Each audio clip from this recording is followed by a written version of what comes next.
4th April 2024. After an excruciatingly long period of deterioration, my dad passed away. I have tried to capture the intensity of my agony through language before and find myself struck dumb every single time. There is one thing that has allowed me to enter into the most difficult part of my grieving brain: weaving. The simple act of winding skeins, the marriage of warp and weft, the feeling of my own body becoming a cog in the machine, and the simplicity of using my hands. The thoughts that cross my mind during the weaving process are themselves woven into the fabric. These thoughts range from technical ponderings about my weaving to meanderings through the deepest and most terrifying parts of my brain. I was lucky enough to be granted access to the hand looms during my residency at Quarrybank Mill, and I recall working on them, feeling the exact merging of body and machine I had been researching so ardently. It was an incredibly ancient feeling to be so in tandem with those beautiful machines, the loom moving as each of my own limbs did. Being as I am currently, removed in time from this experience, I can look upon the fabric created on that loom and see woven into it the conversations, the way my hands moved, and the odd twist of cotton that reflects my frustration with the twisting handspun. I think about hands a great deal while I am working. Looking at my own makes me remember my dad's. When I think about him, it is often his hands I recall. Working hands, rough with bitten fingernails and the wedding band that never came off. A deeply creative man, his hands were the channels through which his art was born, and were the tools used to inspire and teach his pupils. His hands showed Year Sixes how to build bird boxes and created architectural models with his sixth form. And then me, his forever student, hands patching childhood scraped knees, teaching me how to paint, and always fostering my own creative spirit. The very reason I am sat in this chair winding wool. I don't remember much from the day he died, but through the thick fog I have the crystal clear image of his hand in mine, me keeping warm the hand that raised me. There are days I feel a lot like Silas Marner, especially the days where the weight of a world without Dad feels too much. Those days I shove my shoes on and make the scurry to the studios, head down, where I can clack away at my loom in peace. Weaving is therapy now, because it is now no longer something I have to fully focus on anymore. Only when things go wrong does my brain snap to my stored weaving manual with which I can solve problems, and then I drift towards my absent wondering, where muscle memory does the work for me. I wrote down my thoughts in a notebook during my residency at Quarrybank Mill while I was learning to weave on a new loom, and it is interesting to note how far removed from any personal thoughts I was in this particular session. Thursday the 6th of February 2025. Shuffling in the stool while shoes make wary contact with the treadles, feet, platform clad, search for a spot with control and press firmly, slipping slightly before a confident readjust. The loom itself seems nervous with its uncertain appendages, rickety, and shying away from my steps. I mime the motions of the woman who demonstrated the process to me, the woman who is now looming over my shoulder, waiting for me to make the first throw. Left foot means the shuttle also gets thrown from the left. I raise the heddle with a cautious press and throw from the left. A terrible throw, not nearly enough force. The shuttle sits there in its cage of thread and I have to stick my hand in and usher it along, rings catching the cotton as I do so. The woman assures me and tells me I need to give it a good whack. I look to my left, where a mildly interested old man has materialised and now watches on. Okay, good whack. The shuttle flies to the right and after breaking the quiet of the weaving room with a crash, looks up at me, seething, from the floor. Well, it was a good whack. This continues on with the shuttle either going too far or not far enough until I begin to learn the right level of force required. A second issue arises as I weave on, that of the hand-spun cotton I am working on. I have always appreciated how rustic hand-spun is until today.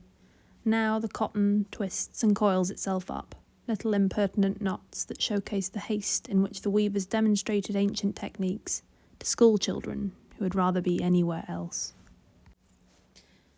Grief is something most of us will deal with at some point in our lives. In a strange way, it's a beautiful thing. Not the act of losing somebody, but being reminded of the fact that we have loved someone. What is grief if not the pain that comes when that love can no longer find its person? So why, as a society, are we so scared to talk to each other about death, about grief? Losing a parent young has meant I am met with a good deal of awkwardness from those my own age, a lot of understandable awkwardness. We don't grow up acknowledging death very well, and for a lot of people my age with no real reference as to what it is I am feeling, bringing up grief often results in a look of unavoidable panic rising up embarrassed faces.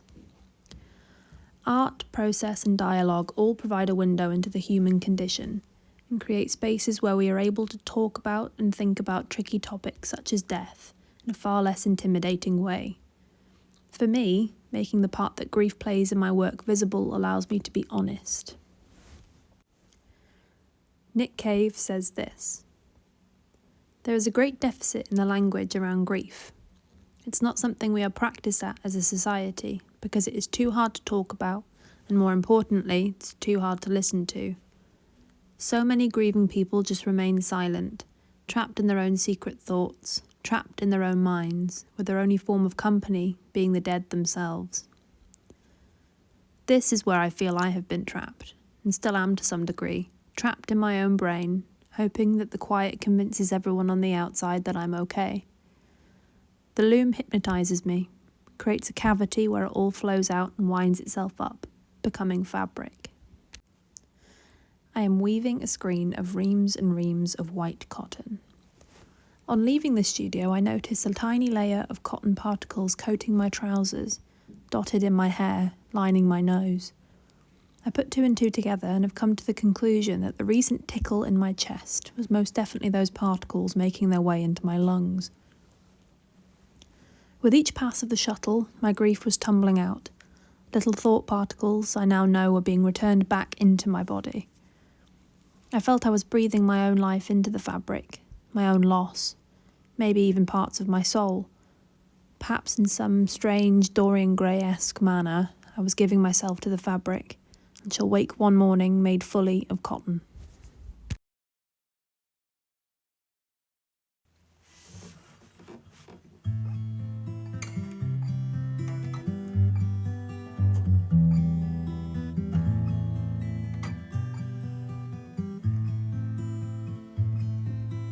Within the fire and out upon the sea, crazy man Michael was walking. He met with a raven with eyes black as coals. Shortly they fell to talking. Your future, I will tell to you. Your future, you often harass me. Your true love will die by your own right hand. And crazy man Michael, cursed be.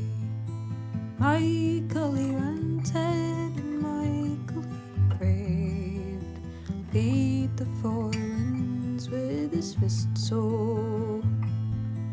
Laughed and he cried, he shouted and he swore, for his mad mind trapped him with a curse. So you speak with an evil, you speak with a hate, you speak for the devil that haunts me.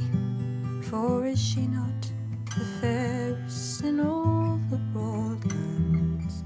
Your sorcerer's words are to tempt me. Took out his dagger of fire and of steel, struck down the raven through the heart. Oh, the bird fluttered long and the sky did spin. The cold earth did wonder and stare. Oh, where is the raven that I struck down dead, that here did lie on the ground? Oh, I see my true love with a wound so red. and her lover's heart it did pound. Oh, crazy man Michael, he wanders of course and talks to the night and the day. Oh, his eyes they are sane and his speech it is clear.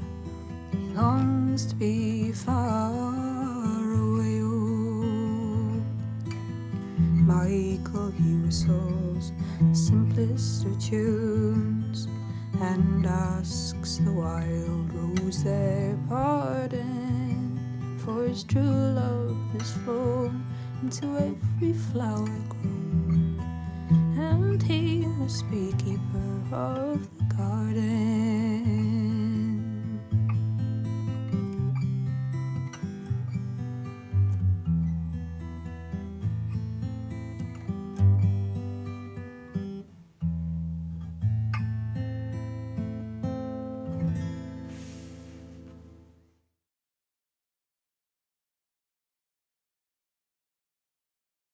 In order to understand my own practice further, I wanted to speak to some other artists and get their insight into the weaving process. I travelled to London to meet Max Moscrop and chat to him about weaving process, materials and the intrinsic connection to the past. I studied painting years and years ago, and I suppose I always felt that painting was kind of central to what I've done over the last 20 or 30 years. When I was making paintings, I was interested in how a painting is made and wanted to sort of make a painting as thoroughly as I could. So thinking about the painting as an object. And I was looking for ways of making something like a painting from the inside out, so that the only thing, so that the painting was an expression of how it had been made and nothing else, which led me into thinking about weaving. But it was originally as a way of making a visual surface. It's not anymore. I mean, it's, you know, I just got hooked on weaving as a method, and felt at some point that thinking about weaving as a form of art, or, you know, as a type of painting or drawing or sculpture, got in the way of dealing with weaving in its own right. So now I try and do that. I try and deal with weaving on its own terms. So yeah, so like, as I said, the physicality of it, you know, that it really does involve your whole body, and there's something about that I find good. And part of the reason that I think I've sort of really stuck with it is I felt I needed to master it. You know, that there were secrets of methods that had been lost, maybe, particularly with linen weaving, that it was a lost tradition, a lost culture. I wanted to kind of perfect the method. So there's always been something that I knew I could do better, or something that I knew I could find out that would allow me to do things better or more efficiently or more authentically. And so part of it is about that kind of mission to understand and master something that is actually incredibly difficult. And so that it always feels like there's another bit to the puzzle.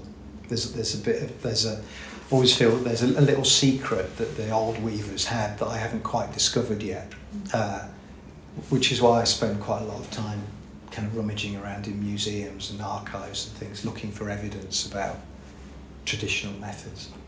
Every bit of the process involves a particular kind of concentration. You know, whether you're trying to wind a pern really nicely, or you're making a warp, or you're weaving and you're following a treadling sequence. You're always concentrating on what you're doing, because it's so methodical and so physical that your mind, I find, is completely occupied with the act.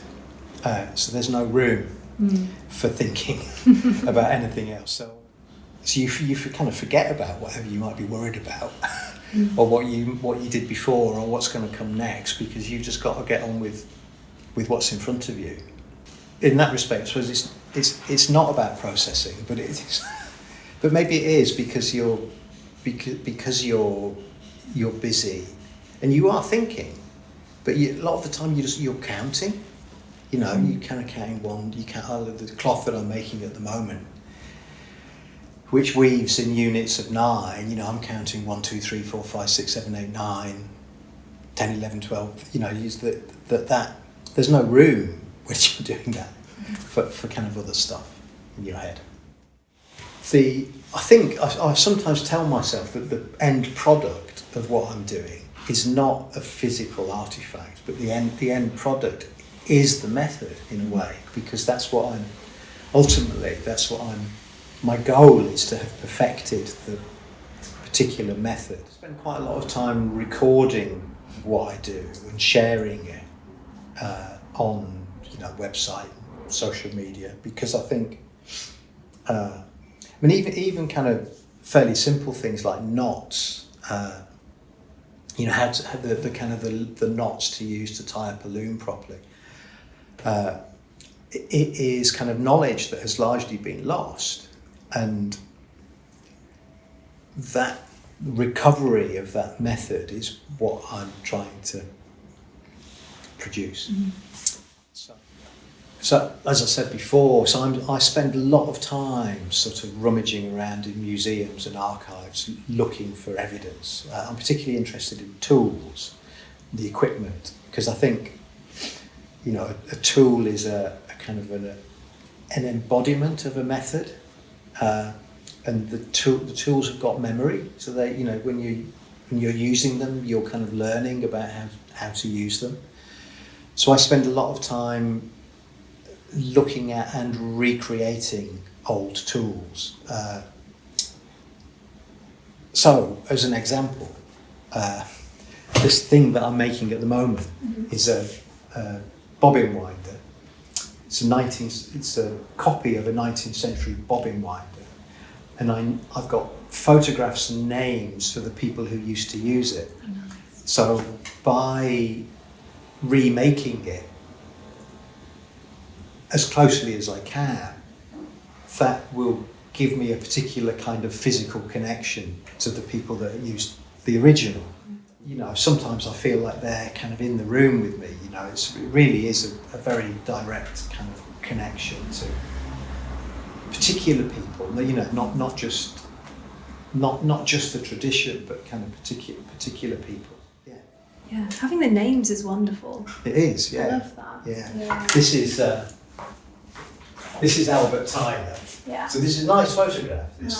So Albert Tyler was the last professional linen weaver in Norfolk.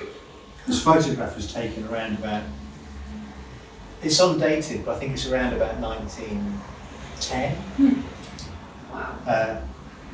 So Albert Tyler was a weaver in North Lothian in Norfolk, but his employer was this woman, whose name is Ellen Bale, and so it was a family business that was set up by a man called Thomas Buckingham in the early 1800s, and then it was passed on to his son, and then to the widow of his son, was Georgiana Buckingham, and Ellen Bale and eventually it passed to Ellen Bale, who was the widow's sister. So she was the last proprietor of this linen industry in North Lothian, and Albert Tyler was working for her. So they were between them. They were producing linen that was, it was being sent to Kensington Palace, Buckingham Palace, you know, big kind of aristocracy up and down the country. And what I like about this is that the worker is sort of standing idle, and the woman who kind of actually kind of owns the business is sitting with a feather in her cap, kind of, Yeah. you know, doing a bit of it's kind of weird sort of, yeah. So yeah. So although kind of quite a lot is known about the woolen industry, for example, in England, and the cotton industry, they've both been written about at length, there's no textbook on the history of linen in England at all. So it's a kind of an unwritten history. And I think because linen was really overshadowed by cotton, you know, during the 19th century and the Industrial Revolution, cotton took over from the things that linen would have traditionally been used to make, like sheets and underclothes and towels, you know, became, people started making them from cotton, which was just a lot cheaper. So there's a sense that there's a whole culture around linen that just got lost, both in terms of the manufacture of it, but also just even the names, you know, things like huckaback and diaper, and, you know, these whole language around linen, which is sort of being lost from the vocabulary. So I kind of think I saw that as a bit of an opportunity, you know, that it's because it's a difficult fibre, and because I think it's been overlooked, it felt like there was some work to do, you know, really. So I thought I can do that.